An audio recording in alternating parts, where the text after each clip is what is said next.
জাতীয় নির্বাচনের তফসিল ঘোষণা হলে গণভোট আয়োজনে আইনি বাধা নেই বলে জানিয়েছেন জামায়াতে ইসলামী নায়েবে আমির সৈয়দ আবদুল্লাহ মোহাম্মদ তাহের। দুপুরে রাজধানীর পুরানা পল্টনে জাতীয় বিপ্লব ও সংহতি দিবসের আলোচনা সভায় এসব কথা বলেন তিনি।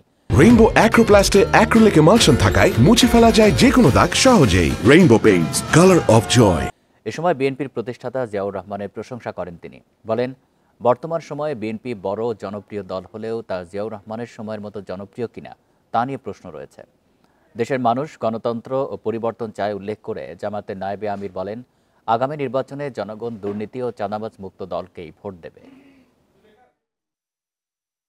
একটি দলের নেতারা একইভাবে চাঁদাবাজি, লুটপাট, দখলবাজি, মারা, হত্যাকাণ্ড, খুন